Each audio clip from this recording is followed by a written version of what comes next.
Hello बच्चों, हम लोगों ने पॉलिटी की एक सीरीज़ कंप्लीट कर ली है जिसमें हम लोगों ने काफ़ी क्वेश्चंस किए थे। सभी प्रकार के क्वेश्चंस जो है मिश्रण था उसके अंदर एक तरह से, जिसमें कुछ एक क्वेश्चंस जो है बिल्कुल बेसिक लेवल के, कुछ एक अपर लेवल के, तो वो सारे जो है आपको अच्छे से तैयारी में आपको हेल्प कर रहे होंगे, राइट। तो ये वीडियो जो आज का हमारा रहेगा, आज का जो ये क्लास रहेगा, इसके अंदर भी इसी प्रकार से कुछ पॉलिटिकल साइंस के क्वेश्चंस रहेंगे जो कि आपकी तैयारी में बहुत ही महत्वपूर्ण साबित होंगे और आपको अपना लेवल चेक भी किया जा सकता है। एकदम इजी क्वेश्चंस भी है और थोड़े से अच्छे लेवल के भी, राइट। तो आज के क्वेश्चंस देखते हैं। पहला क्वेश्चन आपके सामने, भारतीय संविधान में कितने प्रकार के न्यायिक आदेश है? कितने प्रकार की रिट है? इसका मतलब ये है न्यायिक आदेश। अगर आपने सुना नहीं है, चीज़ों के बारे में नहीं पता है, तो फिर आप यहीं पे अटक जाओगे कि ये क्या कहना क्या चाहता है, राइट। तो सबसे पहले तो आपको यही पता होना चाहिए कि चीज़ों का जो मतलब है वो पता होना चाहिए, ठीक है ना। तो न्यायिक आदेश जो है, न्यायिक आदेश जो है वो एक तरह से क्या है, न्यायिक आदेश, ठीक है ना। ये न्यायिक आदेश आपका। सो न्यायिक आदेश या रिट जो है वो दोनों एक ही चीज़ है, रिट या रिट, ठीक है।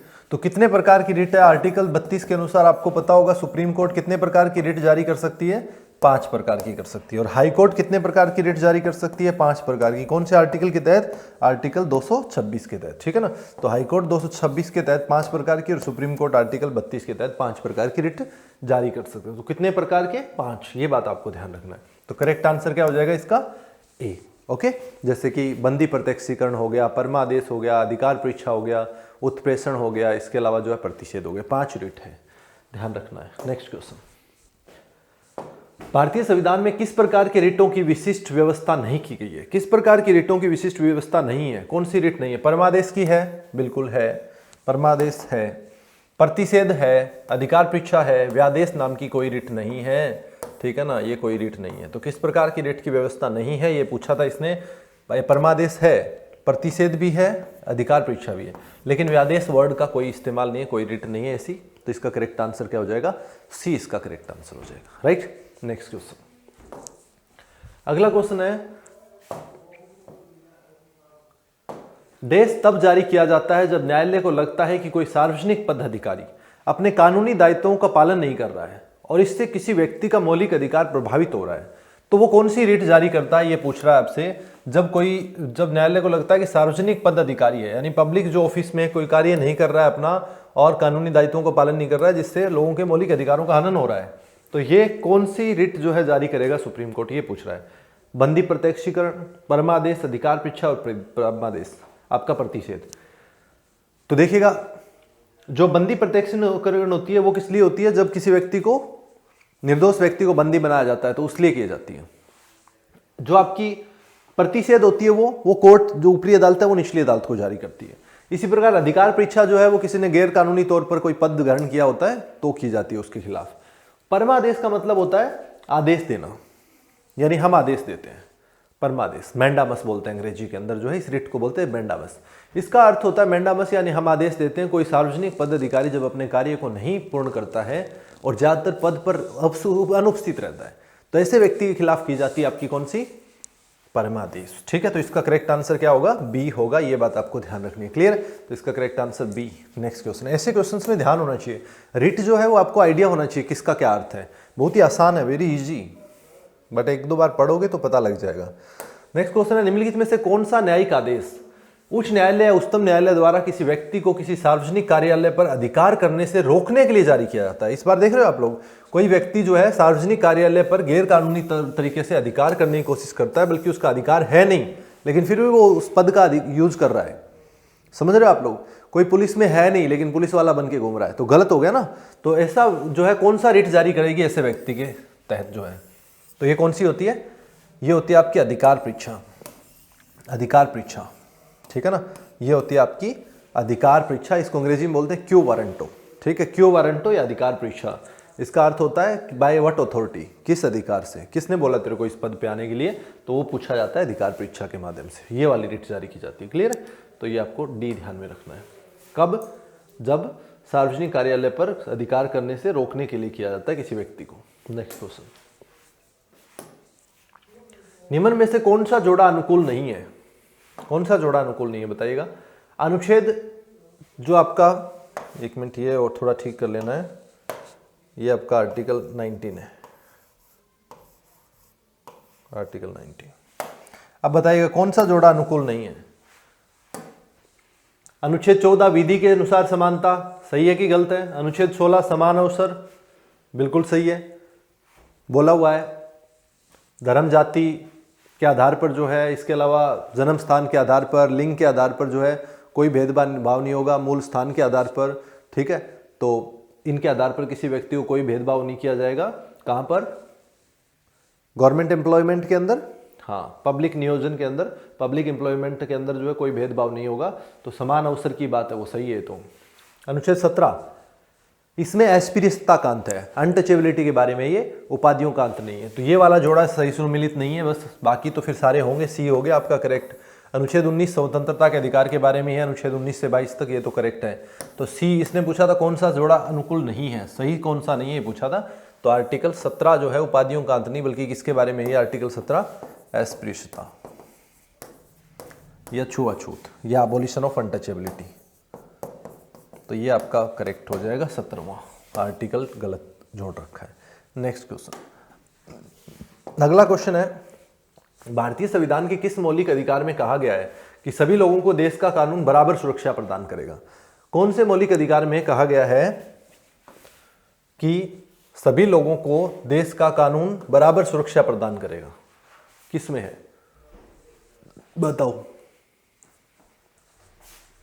समानता का अधिकार, स्वतंत्रता का अधिकार, शोषण के विरुद्ध अधिकार और धार्मिक स्वतंत्रता का अधिकार। इसने पूछा है किस मौलिक अधिकार में कहा गया है कि सभी लोगों को देश का कानून बराबर सुरक्षा प्रदान करेगा। तो समानता का अधिकार जो है उसमें ये बात कही गई है कि सबके लिए विधि के समक्ष सब समान है, कोई छोटा या बड़ा नहीं है, कोई भेदभाव नहीं होगा, ठीक है ना। इक्वलिटी बिफोर लॉ, ये बात कहाँ गई है? आर्टिकल 14 समानता के अधिकार में ये बात लिखी हुई है। तो इसका करेक्ट आंसर क्या हो जाएगा? समानता का। देखो इस प्रकार के क्वेश्चंस के अंदर जो है अच्छे से तुम्हें एक अंडरस्टैंडिंग से काम लेना है, ठीक है ना। बहुत ही इजी है ये क्वेश्चंस, बट एक समझ होनी चाहिए चीज़ों के बारे में, तो आप इजीली रटोगे चीज़ें तो फिर दिक्कतें आएगी। हल्की सी समझ है तो कोई इशू नहीं है। तो करेक्ट आंसर इसका ए हो गया था। नेक्स्ट है, भारतीय संविधान के अनुसार जीवन का अधिकार एक कैसा अधिकार है? राइट टू लाइफ जो है वो कैसा अधिकार है ये पूछ रहा है। मौलिक अधिकार है, धार्मिक अधिकार है, राजनीतिक अधिकार है, आर्थिक अधिकार है। तो आपको पता है आर्टिकल 21 के तहत जो है आपको प्राण और दैहिक स्वतंत्रता का अधिकार है, ठीक है ना। पर्सनल लिबर्टी का और लाइफ का अधिकार है। तो वो कौन से के तहत है? आर्टिकल 21। तो उसमें जीने का अधिकार है, इवन जीने का, डिग्निटी के साथ जीने का अधिकार है आपको। तो ये आपका एक मौलिक अधिकार है आर्टिकल 21 के तहत, ध्यान रखना है। कैसा अधिकार है ये आपका एक मौलिक अधिकार है, एक फंडामेंटल राइट है आपका, मौलिक अधिकार है। तो ये आपका क्या है? एक मौलिक अधिकार है, ये बात आपको ध्यान में रखनी है। क्लियर है? तो सी इसका करेक्ट आंसर हो जाएगा। नेक्स्ट, अगला है आपका अभिव्यक्ति की स्वतंत्रता किस मौलिक अधिकार के अंतर्गत आती है? अभिव्यक्ति की स्वतंत्रता किस मौलिक अधिकार के अंतर्गत आती है? समानता, स्वतंत्रता, सांस्कृतिक और शैक्षणिक और संवैधानिक उपचार का अधिकार। तो अभिव्यक्ति की स्वतंत्रता, विचार और अभिव्यक्ति की स्वतंत्रता आपको पता है आर्टिकल 19 जो है भारतीय संविधान का, उसमें 6 प्रकार की स्वतंत्रताएं हैं। आर्टिकल 19 के अंदर जो है 6 प्रकार की स्वतंत्रताएं हैं, जिसमें सबसे पहली है विचार और अभिव्यक्ति की स्वतंत्रता, ठीक है ना। उसके बाद फिर आगे आती है कि आपको जो है इकट्ठा होने का अधिकार है, यानी असेंबली करने का अधिकार, राइट टू असेंबल है आपको, लेकिन बिना हथियार के, हथियार रहित और शांतिपूर्ण ढंग से सम्मेलन करने का अधिकार। उसके बाद फिर आपका आता है कि भारत के अंदर जो है कोई भी सहकारी समितियां वगैरह बना सकते हो आप लोग। फिर भारत के किसी भी क्षेत्र में घूमने जा सकते हो आप लोग। उसके बाद रहने का अधिकार है भारत के किसी भी क्षेत्र में। उसके बाद व्यवसाय करने का। तो ये 6 प्रकार की जो है स्वतंत्रता, उसमें सबसे पहली क्या है? विचार और अभिव्यक्ति। तो अभिव्यक्ति की स्वतंत्रता क्या है? स्वतंत्रता का अधिकार बी है। तो ऐसे क्वेश्चंस को थोड़ा सा ध्यान से आप लोगों को समझ के साथ करना है, ठीक है। तो बी इसका करेक्ट आंसर हो जाएगा। नेक्स्ट क्वेश्चन बोल रहा है कि किस मौलिक अधिकार के तहत मानव व्यापार निषिद्ध है? मानव व्यापार यानी human trafficking. Human trafficking, human trafficking जो है या मानव व्यापार कौन से आर्टिकल के तहत निषेध है? तो समानता का अधिकार के तहत 14 से 18 है समानता का अधिकार, आपको पता होगा आर्टिकल 14 से 18। शोषण का अधिकार जो है शोषण के विरुद्ध 23 से 24 के अंदर है। संवैधानिक उपचार 32 के अंदर है। सांस्कृतिक और शैक्षणिक अधिकार जो 29 एंड 30 आर्टिकल के अंदर है। तो आपसे पूछा है मानव व्यापार निषेध, तो जो शोषण के विरुद्ध अधिकार है उसी में पहला है कि बलपूर्वक श्रम के खिलाफ जो है आपसे बलपूर्वक कार्य नहीं करवा सकता है कोई भी, ठीक है ना, यानी फोर्सफुल लेबर नहीं करवाई जा सकती है। इसके अलावा जो मानव व्यापार है उस पर भी रोक है, ह्यूमन ट्रैफिकिंग जो है उस पर रोक है, उसी के तहत जो है वो प्रतिबंधित है। तो आपका अनुच्छेद 23 जो है इसका, स्पेशली अनुच्छेद 23 के अंदर जो है उसके अंदर ये है, ठीक है। अनुच्छेद 24 फिर 14 वर्ष से कम आयु को आप कारखानों आदि में नियोजित नहीं कर सकते, ऐसा बात लिखा हुआ है। तो शोषण के विरुद्ध अधिकार आर्टिकल 23 के अंदर जो है वो मानव व्यापार निषेध है, ठीक है, ध्यान रखना है। नेक्स्ट क्वेश्चन, अगला क्वेश्चन, निम्नलिखित में से कौन सा अधिकार अभी भारतीय संविधान द्वारा एक मौलिक अधिकार के रूप में नहीं दिया गया है? कौन सा अधिकार है जो भारतीय संविधान के द्वारा मौलिक अधिकार के रूप में नहीं दिया गया है? ऑप्शन पढ़ो सारे के सारे, कौन सा करेक्ट लग रहा है आपको? समता समानता का अधिकार, स्वतंत्रता का अधिकार, संपत्ति का, शोषण के विरुद्ध अधिकार। तो पहले शुरू में ये सारे के सारे जो है मौलिक अधिकार की श्रेणी में थे, 7 मौलिक अधिकार थे, लेकिन वर्तमान में 6 मौलिक अधिकार है। संपत्ति का अधिकार जो है अभी एक मौलिक अधिकार नहीं रहा है, ये एक संविधिक अधिकार है, संवैधानिक अधिकार है और ये लीगल राइट है, ठीक है ना। अभी ये मौलिक अधिकार नहीं बचा है। ये 44वें संविधान संशोधन 1978 के बाद ऐसा किया गया। इसे कहाँ डाल दिया गया? इसे डाल दिया गया अनुच्छेद 301 के अंदर। तो ये सी इसका जो है करेक्ट आंसर हो जाएगा। नहीं पूछा है तो ये नहीं है, बाकी सब है। नेक्स्ट क्वेश्चन, किस संविधान संशोधन अधिनियम द्वारा संपत्ति का अधिकार मूल अधिकार नहीं रहा? कौन सा संविधान संशोधन था? तो ये था आपका संपत्ति के अधिकार को 44वें संविधान संशोधन 1978 के तहत ऐसा किया गया, ठीक है। 44वें संविधान संशोधन 1978 के तहत ऐसा किया गया, जिसे मौलिक अधिकार की श्रेणी से बाहर कर कहाँ डाल दिया गया? संवैधानिक अधिकार जो है आर्टिकल 300A में डालकर एक लीगल राइट बना दिया गया, लीगल राइट बना दिया गया। समझ पा रहे हैं आप? नेक्स्ट क्वेश्चन, संपत्ति के अधिकार को मौलिक अधिकारों की सूची में किस सूची से किसके शासनकाल के दौरान हटाया गया था? Very good question. तो इसीलिए थोड़ा सा आपको पता होना चाहिए कि प्राइम मिनिस्टर कौन सा किस वक्त था, हल्का सा आइडिया होना चाहिए, उससे आप सारी चीजें कर सकते हो। जैसे कि आपको पता है 1975 से 77 के दौरान जो इंदिरा गांधी ने इमरजेंसी लगाई थी और 42वां संविधान संशोधन किया था 1976 के अंदर। उसके बाद जो है सरकार बदली थी इंदिरा गांधी की और पहली बार जो है नॉन कांग्रेस की गवर्नमेंट आई थी, जो पहली बार जो है नॉन कांग्रेस गवर्नमेंट आई थी, जनता सरकार आई थी, जिसके अंदर मोरारजी देसाई जो है प्राइम मिनिस्टर बने थे 1977 के अंदर। ये पहली बार हुआ था कि जो है नॉन कांग्रेस गवर्नमेंट आई। इससे पहले कांग्रेस की गवर्नमेंट रहती थी 1977 में, जिसमें प्राइम मिनिस्टर कौन बने थे? मोरारजी देसाई। तो 1978 में इसी के काल में जो है 44वां संविधान संशोधन हुआ था 1978 में। तो उसी के तहत संपत्ति के अधिकार को जो है बाहर किया गया था। तो ये चीज़ ध्यान रखनी है, मोरारजी देसाई को करेक्ट हो जाएगा B. Next question, next question पूछ रहा है निम्नलिखित में से वह मौलिक अधिकार कौन सा है जिसे डॉक्टर अंबेडकर के अनुसार संविधान का दिल कहा जाता है? डॉक्टर भीमराव अंबेडकर ने कौन से मौलिक अधिकार को कहा है very heart and soul of Indian constitution? भारतीय संविधान का हृदय और आत्मा कहा है। कौन सा मौलिक अधिकार है जिसे ये बात कही गई है? संवैधानिक उपचारों का अधिकार है, धर्म का अधिकार है, समानता का अधिकार या स्वतंत्रता का अधिकार? तो वो आपका संवैधानिक उपचारों का अधिकार, ठीक है।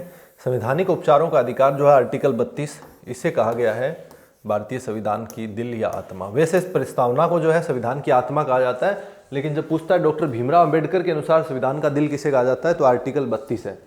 ये ध्यान रखना, क्वेश्चन 2 प्रकार से बनता है। एक है भारतीय संविधान की आत्मा किसे कहते हैं? प्रस्तावना।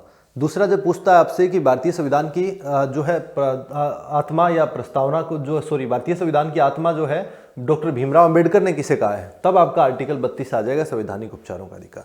तो ए इसका करेक्ट आंसर होगा, तब ध्यान रखना ये बातें, ठीक है। नेक्स्ट क्वेश्चन, कोई राज्य उन अधिकारों द्वारा जनता जाना जाता है जिन्हें वह बनाए रखता है, यह कथन है।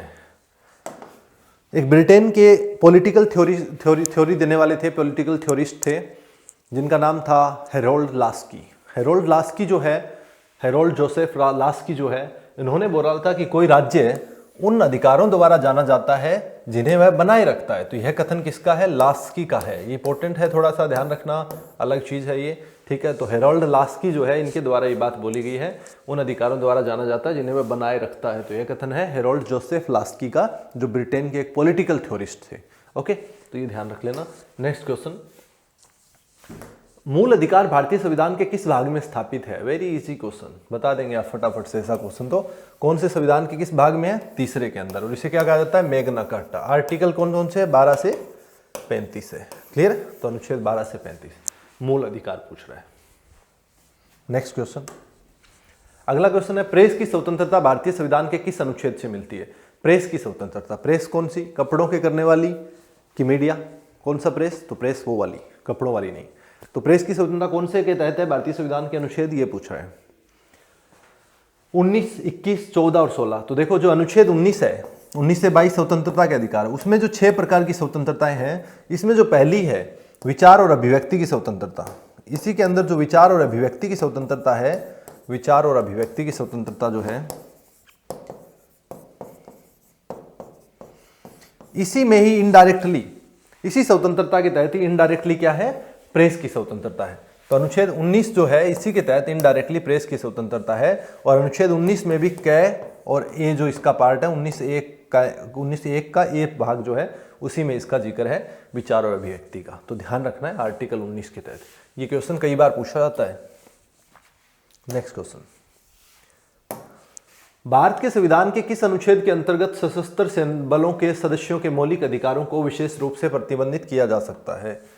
आपको पता है कि भारतीय संविधान जो है उसका मौलिक अधिकार भाग 3 में है, अनुच्छेद 12 से 35 तक है। हम लोग ज़्यादातर क्या पढ़ते हैं? 14 से 32 तक पढ़ते हैं, 33, 34, 35 को छोड़ देते हैं और 12, 13 को भी। तो अनुच्छेद 12 के अंदर तो राज्य की परिभाषा दे रखी है कि राज्य शब्द जो है उसका क्या अर्थ है। अनुच्छेद 13 में जो न्यायिक समीक्षा का प्रावधान है उसके बारे में बात कर रखी है कि अगर ऐसा कुछ है तो सुप्रीम कोर्ट जो है वो मौलिक अधिकारों का हनन नहीं होने देगी और उस पर देख लेगी और नल एंड वॉइड करार दे सकती है किसी भी कानून को। वो सब बातें 13 के तहत। 33, 34, 35 जो है उसमें क्या लिखा हुआ है? उसमें लिखा हुआ है कि सशस्त्र बलों के या खुफिया एजेंसियों के जो सदस्य हैं तो उनके मौलिक अधिकारों को जो है कम किया जा सकता है। ये बात अनुच्छेद 33 में रखी हुई है, संसद के द्वारा किया जा सकता है कम, ताकि देश की सुरक्षा और उन चीज़ों को ध्यान में रखते हुए। अनुच्छेद 34 में लिखा हुआ है कि जब मार्शल लॉ लगेगा, जब मार्शल लॉ लगेगा यानी सैन्य शासन लगेगा, तब जो है आपके मौलिक अधिकारों को निलंबित किया जा सकता है। इसके अलावा अनुच्छेद 35 में मौलिक अधिकारों को प्रभावी बनाने के लिए संसद किसी भी प्रकार का कानून बना सकती है। तो ये आपको पता होना चाहिए एटलीस्ट। अब इसने क्या पूछा है? सशस्त्र बलों के सदस्यों के मौलिक अधिकारों को विशेष रूप से प्रतिबंधित किया जा सकता है। किसके तहत किया जा सकता है? तो ये आपका अनुच्छेद 33 के तहत है, ठीक है ना? अनुच्छेद 33 के तहत किया जा सकता है, उसमें लिखा हुआ ये। अभिव्यक्ति को नमूना हस्ताक्षर करने के लिए बाध्य करना क्या माना जाता है? अभिव्यक्ति को नमूना हस्ताक्षर करने के लिए बाध्य करना क्या माना जाता है? नैसर्गिक न्याय के सिद्धांत का उल्लंघन, व्यक्तिगत स्वतंत्रता के अधिकार का उल्लंघन, विधि के नियम का उल्लंघन, विधि के समान संरक्षण अधिकार का उल्लंघन। तो देखिएगा व्यक्तिगत जो आपकी स्वतंत्रता है, व्यक्तिगत स्वतंत्रता जो है आपकी पर्सनल लिबर्टी जो है उसके तहत ये गलत है। आपका अनुच्छेद 20 के तहत जो है किसी व्यक्ति को अपने खिलाफ जो है गवाही देने के लिए बाध्य नहीं किया जा सकता है। इसके अलावा एक ही अपराध के लिए 2 बार सजा नहीं दी जा सकती है और किसी भी कानून को पूर्ववर्ती काल से लागू नहीं किया जा सकता है। ये सब बातें लिखी हुई है। तो ये एक तरह से व्यक्तिगत स्वतंत्रता का उल्लंघन माना जाता है। तो ये आपको ध्यान रखना है। इसका करेक्ट आंसर होगा बी, ठीक है ना? बी इसका करेक्ट आंसर। नेक्स्ट क्वेश्चन आपका,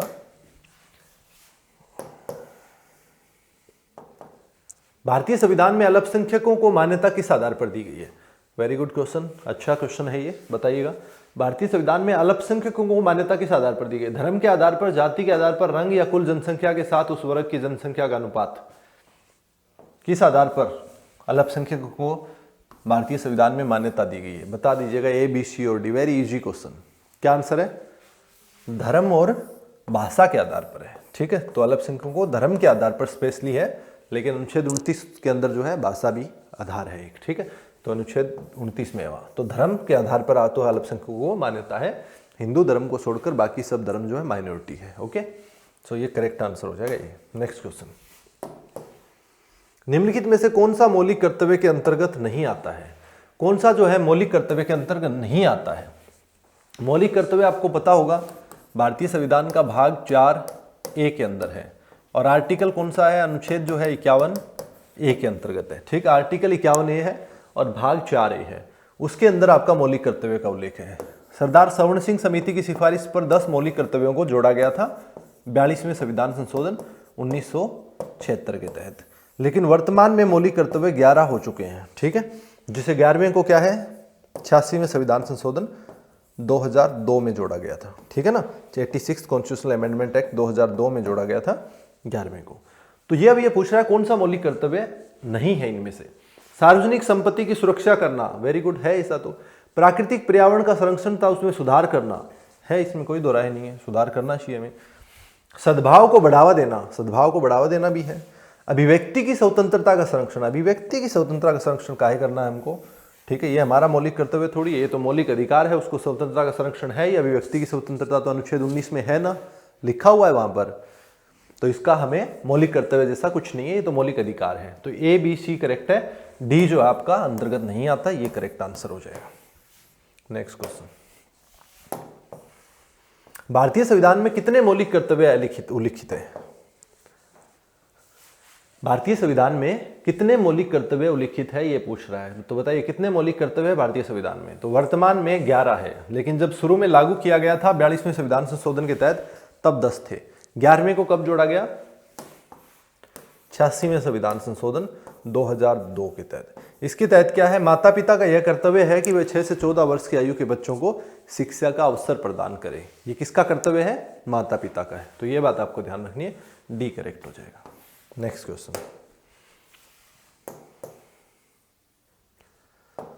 मौलिक अधिकारों को भोगने को सुनिश्चित करने की जिम्मेदारी निम्नलिखित में से किसको सौंपी गई है? यानी मौलिक अधिकारों को भोगने की सुनिश्चित करने की जिम्मेदारी किसको सौंपी गई है, ये क्वेश्चन आपका। उच्च न्यायालय को, उच्चतम न्यायालय को और सभी न्यायालयों को। कौन से न्यायालय को है? आपको पता है कि मौलिक अधिकारों का अगर नहीं भोग पाता है कोई तो उसका उल्लंघन हो रहा है, और उल्लंघन होता है तो अनुच्छेद 32 के तहत सुप्रीम कोर्ट जा सकता है और अनुच्छेद 226 के तहत हाई कोर्ट भी जा सकता है। तो सुप्रीम कोर्ट और हाई कोर्ट में उच्चतम न्यायालय और उच्च न्यायालय, ए और बी जो है करेक्ट आंसर हो जाएगा इसका डी, ठीक है ना, दोनों में जा सकता है। तो इसका करेक्ट आंसर डी हो जाएगा ए और बी के अंदर। समझ पा रहे हैं ना आप? क्वेश्चंस को ध्यान से पढ़ के जो है अच्छे से आंसर करेंगे आप लोग तो पता लगेगा आपको कि क्वेश्चन का लेवल क्या है, क्या पूछना चाह रहा है। नेक्स्ट क्वेश्चन है, मौलिक अधिकार निलंबित किए जा सकते हैं। किसके द्वारा निलंबित किए जा सकते हैं मौलिक अधिकार? निलंबन पूछ सकता है। निलंबन यानी सस्पेंड कौन करता है? राष्ट्रपति द्वारा। आपातकाल के दौरान मौलिक अधिकार आपके सस्पेंड हो जाते हैं। कौन से को छोड़ के? अनुच्छेद 20 एंड 21 को छोड़ के, ठीक है, आर्टिकल 20 और 21 को छोड़कर। ध्यान रखना ये बात। तो राष्ट्रपति द्वारा निलंबित। नेक्स्ट क्वेश्चन, अगला क्वेश्चन है, निम्नलिखित में से कौन से अनुच्छेद में समानता का अधिकार का प्रावधान है? समानता के अधिकार का प्रावधान कौन से में है? समता यानी समानता एक ही बात है। राइट टू इक्वलिटी कौन से आर्टिकल के तहत है, ये पूछा गया। बताइएगा ए बी सी और डी। अनुच्छेद 14, 19, 20 और 21 क्या करेक्ट आंसर है? अनुच्छेद 14 के तहत, यानी आर्टिकल 14 के तहत जो है ये प्रावधान है समानता के अधिकार का। आर्टिकल 14, ध्यान रखना ये बात, समानता आर्टिकल 14। नेक्स्ट क्वेश्चन, अगला क्वेश्चन है, निम्नलिखित में से कौन सा मूल अधिकार केवल भारत के नागरिकों के लिए है? इनमें से कौन सा मौलिक अधिकार है जो केवल भारत के नागरिकों के लिए?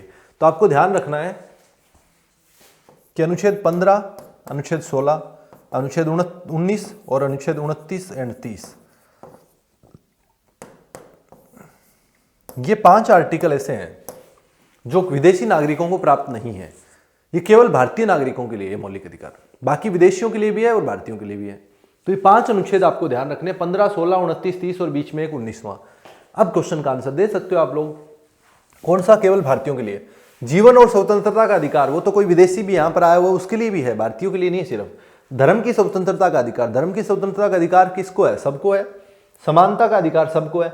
अभिव्यक्ति का अधिकार जब बात आती है, विचार और अभिव्यक्ति, तो वो कौन सा? 19 के अंदर है। और 19 जो है वो फॉरेनर्स को नहीं है, केवल भारतीयों को है।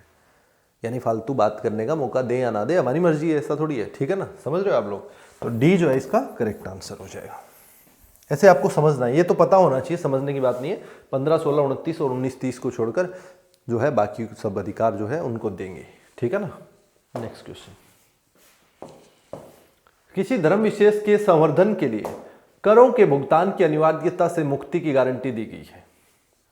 यानी क्वेश्चन का आंसर, क्वेश्चन का मतलब ये है कि कौन से अनुच्छेद के तहत किसी व्यक्ति को कर देने के लिए बाध्य नहीं किया जा सकता किसी भी धर्म को बढ़ावा देने के लिए, ये बात पूछ रहा है। तो आपको पता होना चाहिए कि धर्म की स्वतंत्रता का अधिकार कौन से अनुच्छेद में है? 25 से 28 में है। और अनुच्छेद 25 में किसी भी धर्म को मानने, उसको अपनाने, उसका जो है उसके बाद जो है उसकी पूजा अर्चना करनी है, उसका अधिकार आपको, उसके बाद उसका प्रचार करने का अधिकार है, यानी right to practice, right to profess and right to propagate है उसके तहत आर्टिकल 25 के तहत। आर्टिकल 26 क्या है? धार्मिक कार्यों के प्रबंधन की स्वतंत्रता है। आर्टिकल 27 क्या है? आर्टिकल 27 आपका टैक्स देने के लिए बाध्य नहीं कर सकते। और आर्टिकल 28 में क्या लिखा हुआ है? आर्टिकल 28 में लिखा हुआ है आपका कि धार्मिक शिक्षा में भाग लेने के लिए शैक्षणिक संस्थानों में जो गवर्नमेंट द्वारा संचालित है उनमें बाध्य नहीं किया जा सकता। तो इसने पूछा है कर वाली बात, टैक्स वाली बात, ये कौन से आर्टिकल में है? ये 27 में है, तो 27 करेक्ट हो जाएगा। सी आंसर, समझ रहे हो? सी करेक्ट है। नेक्स्ट क्वेश्चन, अल्पसंख्यकों के हितों की सुरक्षा पर किस अनुच्छेद में विचार किया गया है? अल्पसंख्यकों के हितों की सुरक्षा पर किस अनुच्छेद में विचार किया गया है? 14, 19, 29 और 32। अल्पसंख्यक यानी माइनॉरिटीज, माइनॉरिटीज के हितों की सुरक्षा पर किस अनुच्छेद में विचार किया गया है? तो 29 और 30। आर्टिकल 29 और 30 जो है वो अल्पसंख्यक वर्गों के हितों के संरक्षण के लिए ही है, जिसमें अनुच्छेद 29 और 30 आपको ध्यान रखने हैं। 29 में अगर किसी भी अल्पसंख्यक वर्ग है, किसी भी जो है भारत के क्षेत्र में रह रहा है, उन्हें अपनी विशेष भाषा, लिपि तथा संस्कृति को बचाए रखने का अधिकार है। और अनुच्छेद 29 के तहत जो है आपके अल्पसंख्यक वर्गों को अपने जो है शैक्षणिक संस्थानों की स्थापना और उनके जो है प्रबंधन का अधिकार है। तो अनुच्छेद 19, 29 और 30, लेकिन इसमें कौन सा दे रखा है? केवल 29। तो करेक्ट क्या हो जाएगा? 29, ठीक है ना। 32 उपचार वाला हो गया, संवैधानिक उपचारों का, और 19 वाला आपका स्वतंत्रता, 14 समानता है। नेक्स्ट क्वेश्चन, भारतीय संविधान का कौन सा अनुच्छेद अस्पृश्यता का उन्मूलन करता है? कौन सा अनुच्छेद ऐसा है जो अस्पृश्यता के बारे में बात करता है, अस्पृश्यता को अंत करने की बात करता है? कौन सा इनमें से? 14, 15, 16 और 17। तो भारतीय संविधान का अनुच्छेद 17 जो है वो आपका अबोलिशन ऑफ अनटचेबिलिटी या अस्पृश्यता के अंत की बात करता है। तो ध्यान रखना आर्टिकल 17 है ऐसा। क्लियर है ना? आर्टिकल 17। नेक्स्ट क्वेश्चन, निम्नलिखित में से कौन सा मौलिक अधिकार नहीं? इनमें से मौलिक अधिकार कौन सा नहीं है? समानता का अधिकार मौलिक अधिकार है, बिल्कुल है। शोषण के प्रति अधिकार है, शोषण के विरुद्ध अधिकार जो है मौलिक अधिकार है आपका। हड़ताल का अधिकार, धर्म की स्वतंत्रता, ये तीनों तो है।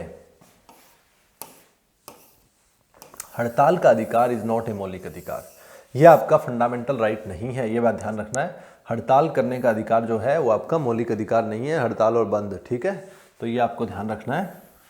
सी इसका करेक्ट आंसर हो जाएगा, हड़ताल का अधिकार। नेक्स्ट क्वेश्चन,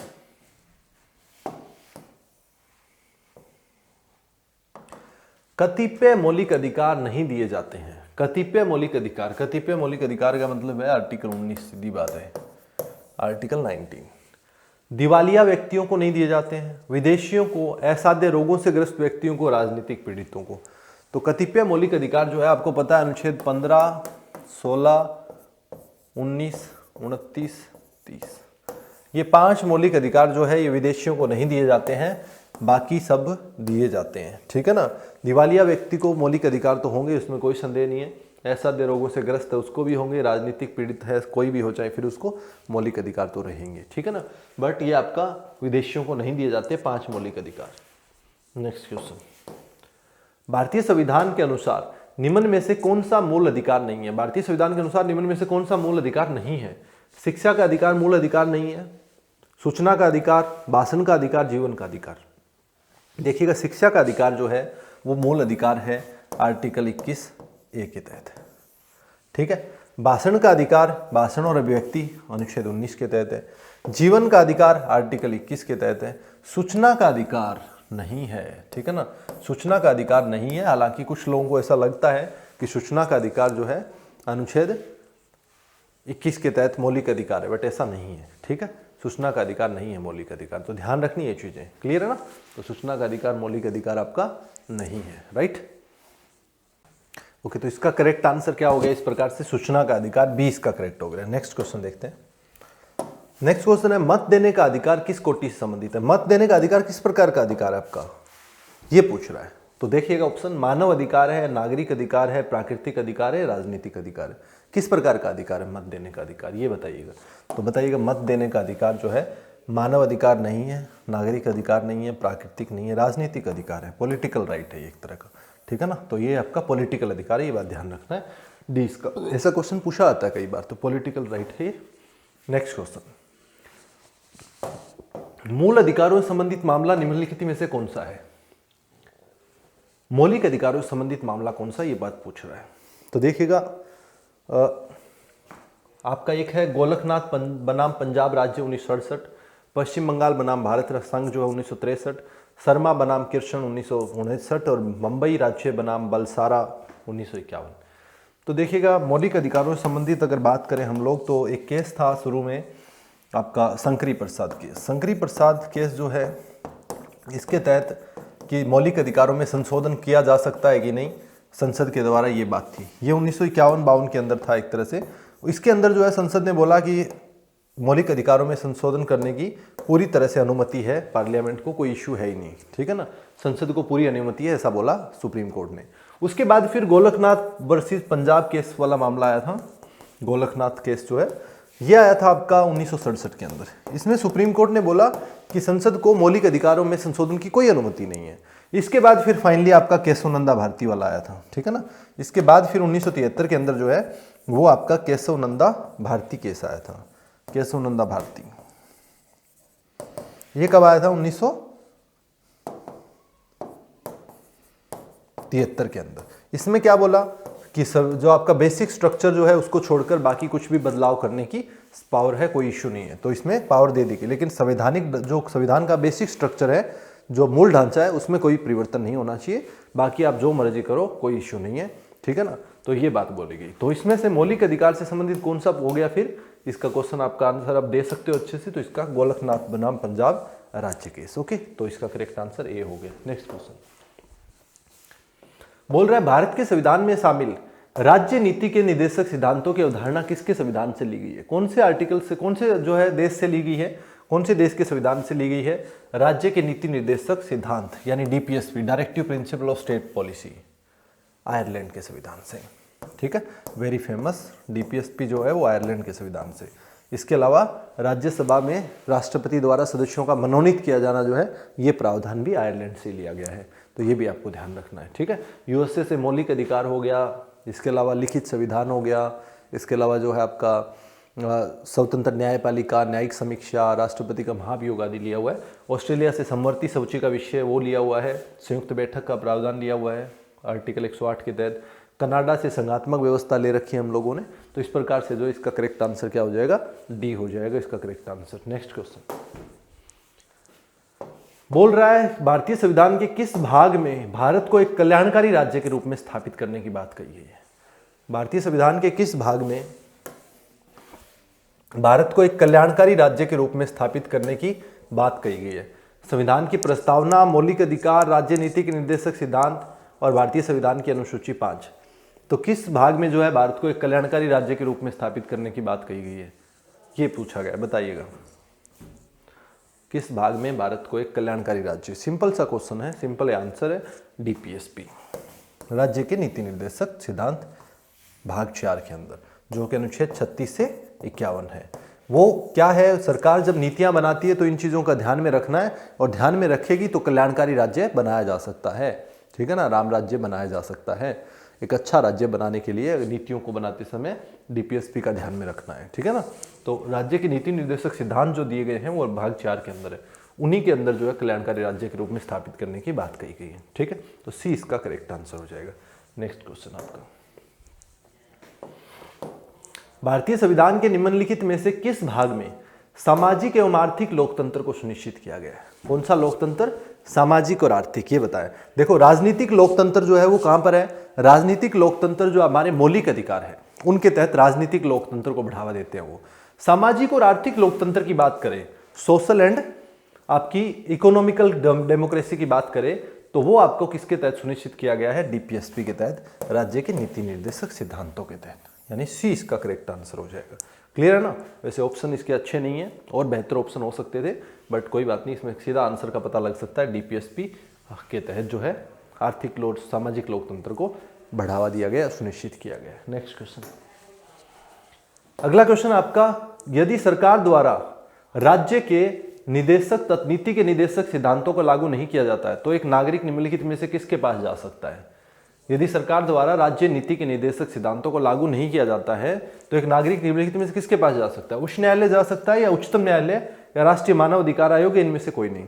तो देखिएगा, जब डीपीएसपी लागू नहीं होते हैं या डीपीएसपी में लागू नहीं किए जाते केंद्र सरकार के द्वारा, तो कहीं भी नहीं जाया जा सकता।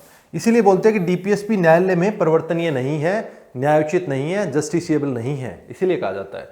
लेकिन मौलिक अधिकार होता तो उच्चतम न्यायालय और उच्च न्यायालय आप जा सकते थे, कोई इश्यू था ही नहीं, ठीक है ना। तो इसका करेक्ट आंसर क्या हो जाएगा? डी। आप कहीं भी नहीं जा सकते हो अगर आपके डीपीएसपी जो है लागू नहीं किए जाते हैं तो। क्लियर है? तो ध्यान रखना है डी। नेक्स्ट क्वेश्चन, अगला क्वेश्चन आपका, हमारे संविधान में निदेशक सिद्धांत कानूनी न्यायालयों द्वारा परिवर्तनीय है, अर्ध परिवर्तनीय है, आंशिक रूप से अपरिवर्तनीय है, कानूनी अदालतों द्वारा अपरिवर्तनीय है। तो देखो, कानूनी न्यायालयों द्वारा परिवर्तनीय नहीं है ये, तभी तो समस्या है सारी की सारी कि डीपीएसपी लागू नहीं है तो हम लोग कहीं नहीं जा सकते हैं, ठीक है ना। तो न्यायालयों में अपरिवर्तनीय है ये, कानूनी अदालतों द्वारा अपरिवर्तनीय है, नॉन जस्टिसिएबल इन नेचर है, non justiciable in nature, nature है ये, ठीक है ना। मौलिक अधिकार परिवर्तनीय है लेकिन ये अपरिवर्तनीय है। तो ये बात आपको ध्यान रखनी है क्योंकि निदेशक सिद्धांत यानी डीपीएसपी की बात कर रहा है। ओके, तो very easy questions are there. Next question आपका, किस निदेशक सिद्धांत पर गांधी जी के नैतिक दर्शन का प्रत्यक्ष प्रभाव है? देखिएगा, डीपीएसपी जो हमारी है आर्टिकल 36 से लेकर 51 तक भाग 4 के अंदर, पार्ट 4 के अंदर, ये जो संविधान में अगर देखें तो इनका कोई बंटवारा नहीं है, कोई डिवीजन नहीं है इनके अंदर, लेकिन जो इनके अंदर बातें लिखी हुई है उसके आधार पर हम लोगों ने इनको 3 भागों में डिवीजन कर रखी है, इसकी बांट रखा है। जैसे कि एक हम लोगों ने गांधीवादी विचारधारा, एक हम लोगों ने समाजवादी विचारधारा, एक हम लोगों ने उदारवादी विचारधारा, 3 भागों में।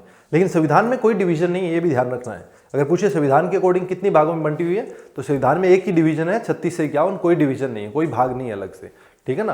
तो आर्टिकल 36 से 51 तक जो है उनकी बातों के अकॉर्डिंग हमने अपने हिसाब से कर दिया डिवीजन, ठीक है ना। तो ये संविधान के अनुसार नहीं, ये ध्यान रखना है। तो इसमें पूछ रहा है गांधी जी के नैतिक प्रदर्शन का प्रत्यक्ष प्रभाव है, तो जैसे कि पंचायतों का गठन है, ये सब बातें गांधी जी की तो है, आर्टिकल 40 हो गया। इसके अलावा कृषि को बढ़ावा देना, अनुच्छेद 48 जो है, उसी के तहत जो है गोवध पर निषेध है, गोवध पर निषेध यानी गायों की हत्या पर रोक या काउ स्लॉटरिंग को रोक करना, ये जो है गांधीवादी विचारधारा का प्रभाव है ये, ठीक है ना।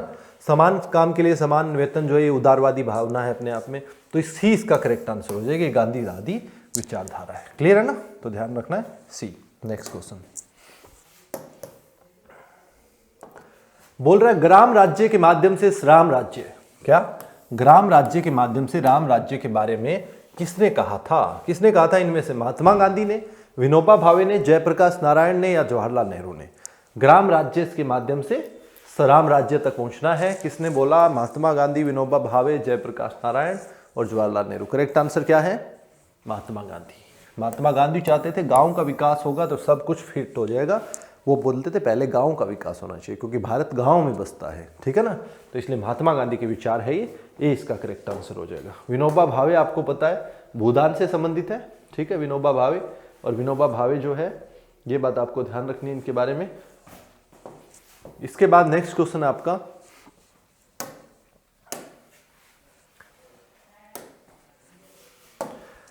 भारत के संविधान का कौन सा अनुच्छेद भारत को कल्याणकारी राज्य घोषित करने से संबंधित है? वेरी गुड क्वेश्चन, बताओ फटाफट से आंसर। कौन सा जो आर्टिकल है वो कल्याणकारी राज्य घोषित करने से संबंधित है भारत के संविधान का? ये बताना है आपको। 99, 39, 59 और 69, which one is the correct? बताओ शाबाश। तो करेक्ट आंसर आपका 36 से 51 के बीच जो है, जो भी आएगा वो कल्याणकारी राज्य के लिए है। इनमें से कौन सा आ रहा है? 39 नंबर, तो 20 का हो जाएगा करेक्ट आंसर। सिंपल बात है, ठीक है ना। तो कॉमन सेंस का भी यूज करना है कहीं ना कहीं, तो ध्यान रखना है। एक्टिव अगर है आप लोग और एकदम से कॉमन सेंस को साथ में लेके चल रहे हैं तो इश्यू नहीं है, क्वेश्चन इजीली पॉसिबल है ठीक करना उनको। संविधान सभा में किसने कहा था सरकारी नीति के निर्देशक सिद्धांत किसी बैंक में दे उस चेक की तरह है जिसका भुगतान बैंक अपनी सुविधा अनुसार करता है? बिल्कुल सही है बात, तो कि ये जो आपके संविधान सभा में जो आपके डीपीएसपी जो है वो बैंक में उस दे चेक की तरह जिसका भुगतान बैंक अपनी सुविधा अनुसार, जब उसको मजा आ रहा है कि ठीक है अभी करेंगे तो कर देगा, जनता के अनुसार तो नहीं हो रहे ना डीपीएसपी, तो इसीलिए इसने बोला है। बात तो सही बोली है, बट बोली किसने, ये बात पूछ रहा है। तो ये बात बोली थी केटी शाह ने। किसने बोली है? केटी शाह के द्वारा ये बात बोली गई थी। ये इसका करेक्ट आंसर है, KT Shah. Next question. Next question है, राष्ट्रपति द्वारा राष्ट्रीय आपात स्थिति की घोषणा किए जाने के बाद किस अवधि तक उसका अनुमोदन संसद के प्रत्येक सदन द्वारा हो जाना चाहिए? अच्छा है क्वेश्चन, अगेन आंसर करो इसका फटाफट से, इजी है बहुत ही। राष्ट्रपति द्वारा राष्ट्रीय आपात स्थिति की घोषणा किए जाने के बाद किस अवधि तक उसका अनुमोदन संसद के प्रत्येक सदन द्वारा हो जाना चाहिए? कौन से आपात की बात कर रहा है? राष्ट्रीय आपातकाल, राष्ट्रीय आपातकाल। तो इसकी जो है कितने महीने के अंदर संसद द्वारा अनुमति हो जानी चाहिए? 1 महीने के भीतर। अगर 1 महीने के भीतर नहीं हुई है तो फिर वो समाप्त हो जाएगा, अदरवाइज 6 महीने तक रहेगा, और 6-6 महीने करके आगे बढ़ाते रहो आप राष्ट्रीय आपातकाल को, ठीक है। अगर आपका राष्ट्रीय आपातकाल कौन से अनुच्छेद के तहत है? 352 के तहत। 356 के तहत आपका होता है राष्ट्रपति शासन, और 360 के तहत होता है आपका वित्तीय आपातकाल। राष्ट्रपति शासन और राष्ट्रपति शासन, या फिर इसको राज्य आपातकाल भी कहते हैं। 360 के तहत आपका वित्तीय आपातकाल। इन दोनों के लिए जो है 2 महीनों के भीतर संसद की मंजूरी आवश्यक होती है, ठीक है ना, ये भी थोड़ा ध्यान रखना है। बाकी राष्ट्रीय आपातकाल के दौरान 1 महीने के भीतर मंजूरी चाहिए, ये बात आपको ध्यान रखना है। क्लियर है? Next question. भारतीय संविधान के अनुसार कार्यपालिका का प्रमुख कौन है? भारतीय संविधान के अनुसार कार्यपालिका का प्रमुख कौन है? बताइएगा। Who is the head of the executive? भारतीय संविधान के अनुसार प्रधानमंत्री है, भारत सरकार का मुख्य सचिव है, राष्ट्रपति या केंद्रीय गृह मंत्री? तो एग्जीक्यूटिव हेड जो है भारत का राष्ट्रपति ही होगा। सिंपल सी बात है, सी इसका करेक्ट आंसर होगा, ठीक है। कार्यपालिका नहीं होता है एग्जीक्यूटिव, ठीक है। तो कौन है प्रमुख एग्जीक्यूटिव? राष्ट्रपति है। Next question. उपराष्ट्रपति पदेन अध्यक्ष है। उपराष्ट्रपति is the ex officio chairman of, किसका पदेन? राज्यसभा का, लोकसभा का, योजना आयोग का, राष्ट्रीय विकास परिषद का। तो उपराष्ट्रपति जो है आपको पता है एक्स ऑफिशियो चेयरमैन या पदेन अध्यक्ष होता है। किसका होता है ये पूछा है आपसे। तो किसी पद पर होने के नाते कोई पद मिल रहा है तो उसको बोलते हैं पदेन अध्यक्ष या एक्स ऑफिशियो। तो राज्यसभा का पदेन अध्यक्ष होता है हमारा उपराष्ट्रपति। और वर्तमान में कौन है उपराष्ट्रपति? एम वेंकैया नायडू, जो कि भारत के 13वें उपराष्ट्रपति हैं। पहले कौन थे? सर्वपल्ली राधाकृष्णन। क्लियर है? ध्यान रखना है। Next question. उपराष्ट्रपति लोकसभा का सदस्य होता है, राज्यसभा का सदस्य होता है, किसी भी सदन का सदस्य होता है, सांसद नहीं होता है। तो वो सांसद नहीं होता है। मतलब क्या है? संसद सदस्य नहीं होता है, ना तो लोकसभा का सदस्य होता है और ना ही राज्यसभा का, ठीक है ना। इसीलिए उसको राज्यसभा का सभापति होने के नाते वोट डालने का अधिकार नहीं है, बट केवल जो है वो टाइप होने पर, यानी जो है निर्णायक मत ही डाल सकता है। जब दोनों बराबर वोट हो जाते हैं तो उस टाइम अपना मत का प्रयोग कर सकता है, निर्णायक मत। बाकी वोट डालने का अधिकार नहीं है, क्योंकि सदस्य ही नहीं है तो वोट क्यों डालेगा भाई। तो उपराष्ट्रपति संसद का सदस्य नहीं होता है। Next question. भारत के उपराष्ट्रपति बनने के लिए न्यूनतम आयु कितनी होनी चाहिए? अगर भारत का उपराष्ट्रपति बनना है आपको तो न्यूनतम आयु कितनी होनी चाहिए? 30 वर्ष, 40 या 37 या 35? तो राष्ट्रपति हो, उपराष्ट्रपति हो, इन दोनों के लिए आयु कितनी होनी चाहिए? 35 वर्ष होनी चाहिए, ठीक है। 35 वर्ष आपकी आयु होनी चाहिए राष्ट्रपति और उपराष्ट्रपति के लिए। तो बी करेक्ट आंसर हो जाएगा। इसके अलावा भारत का नागरिक होना चाहिए, 35 वर्ष की आयु होनी चाहिए, किसी भी लाभ के पद पर नहीं होना चाहिए, ठीक है। ये कुछ एक शर्तें हैं। इसके अलावा राज्यसभा का सदस्य बनने की योग्यता रखता हो तो उपराष्ट्रपति बन सकता है, ठीक है। 35 वर्ष आयु। Next question. किसने 2 पूर्ण अवधियों तक भारत के उपराष्ट्रपति का पद संभाला था? किसने जो है 2 पूर्ण अवधियों तक भारत के उपराष्ट्रपति का पद संभाला था? इनमें से कौन था? एस राधाकृष्णन था, वीवी गिरी था, एम हिदायतुल्ला था या बीडी जती था? तो देखिएगा एस राधाकृष्णन है जो 2 पूर्ण अवधियों तक 10 वर्ष तक जो है कार्यकाल संभाला था राज्य आपका उपराष्ट्रपति के पद पर। इसके बाद दूसरे है हमीद अंसारी। हमीद अंसारी जो है अभी 2007 से 12, फिर 12 से 17 तक रहे। उसके बाद जो है फिर एम वेंकैया नायडू बने। तो ये आपको ध्यान रखना है। लेकिन इसका करेक्ट आंसर क्या हो जाएगा? सर्वपल्ली राधाकृष्णन जो है ये 2 बार जो है पूरा पद संभाला इन्होंने पूर्ण अवधियों तक। कितनी भी बार अपने पद पर पुनर्निर्वाचित हो सकते हैं राष्ट्रपति और उपराष्ट्रपति, कोई जो है लिमिट नहीं है। ओके, तो ये भी ध्यान रखना है। Next question.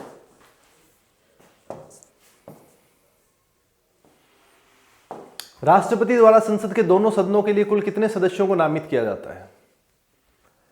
क्वेश्चन को ध्यान से पढ़ना है। संसद के दोनों सदनों में, दोनों सदनों के लिए कितने सदस्यों को नामित मतलब मनोनीत किया जाता है? तो कितने हैं? 16 है, 10 है या 12 है? तो 12 लोकसभा, आपका राज्यसभा और 2 लोकसभा, तो कितने हो गए? 14 हो गए। तो करेक्ट आंसर क्या हो जाएगा? 14। लेकिन आपको पता है कि 104वें संविधान संशोधन के तहत, 104वें संविधान संशोधन जो कि अंतिम संविधान संशोधन हुआ था हमारे संविधान में, उसके तहत जो है राज्य आपके लोकसभा में जो 2 एंग्लो इंडियन समुदाय से राष्ट्रपति द्वारा मनोनीत किया जाता था उसको समाप्त कर दिया गया है। ठीक है ना? 331 के तहत, अनुच्छेद 331 के तहत जो 2 सदस्य एंग्लो इंडियन से मनोनीत करते थे उनको समाप्त कर दिया है। लेकिन क्वेश्चन का करेक्ट आंसर क्या है? 14, डी। नेक्स्ट क्वेश्चन, निम्नलिखित में से कौन भारत के संसद के दोनों सदनों में से किसी का भी सदस्य नहीं होता है? कौन ऐसा व्यक्ति है जो संसद के दोनों सदनों में से किसी का भी सदस्य नहीं होता है? ना लोकसभा का ना राज्यसभा। प्रधानमंत्री नहीं होता है, या भारत का वित्त मंत्री, या राष्ट्रपति, या केवल 1, या केवल 2, या केवल 3, या केवल 2 था 3 दोनों? क्या करेक्ट है बताओ? किसी का भी सदस्य नहीं होता है, बताओ। तो देखो, भारत का राष्ट्रपति जो होता है वो किसी का भी सदस्य नहीं होता है, लेकिन भारत का प्रधानमंत्री और भारत का जो वित्त मंत्री होगा उनको अगर शुरू में जब बनाया जा रहा है, मंत्री पद दिया जा रहा है, उस वक्त अगर नहीं भी है तो भी कोई दिक्कत नहीं है, लेकिन 6 महीने के भीतर भीतर जो उनको संसद का सदस्य बनना अनिवार्य होता है, अदरवाइज वो कंटिन्यू नहीं कर पाते अपने पद पर। क्लियर है ना? तो ये बात आपको ध्यान रखना है कि आपको भारत के प्रधानमंत्री और वित्त मंत्री के लिए तो सदस्य होना पड़ेगा, लेकिन भारत का राष्ट्रपति है तो उसको सदस्य नहीं होता है वो किसी भी संसद का, लेकिन संसद का एक अभिन्न अंग होता है। 3 मुख्य अंग है उसमें, संसद में 3 मुख्य अंग है, लोकसभा, राज्यसभा और राष्ट्रपति, लेकिन संसद का सदस्य नहीं होता है वो। ठीक है, तो केवल 3, इसका सी करेक्ट आंसर हो जाएगा। ठीक है, तो ये जो है ये पॉलिटी के कुछ एक इंपॉर्टेंट और क्वेश्चन थे जिनको आप लोगों ने एक क्विक रिवीजन लिया है, एक फास्ट रिवीजन लिया है, और जो बच्चों एकदम नए हैं वो क्वेश्चन का लेवल भी देख रहे हैं कि छोटा एकदम नॉर्मल लेवल भी है, थोड़ा अपर लेवल भी, तो सारी प्रकार के क्वेश्चन का एक मिक्सचर है ये। ठीक है ना? तो इस प्रकार से आप लोगों को क्वेश्चंस को करना है अटेम्प्ट फटाफट से। तो रिवाइज आप लोग भी करते रहिएगा तब तक चीज़ों को, और क्वेश्चन मैक्सिमम प्रैक्टिस कीजिएगा ताकि तैयारी और बेहतर हो सके। क्लियर है? तो इसी के साथ जो है ये वाली यहीं पे समाप्त करते हैं हम लोग। बाकी नेक्स्ट क्लास के अंदर जो है कुछ और इंपॉर्टेंट क्वेश्चंस के साथ मिलेंगे, तब तक आप लोग पढ़ते रहिएगा। Thank you so much, bye bye.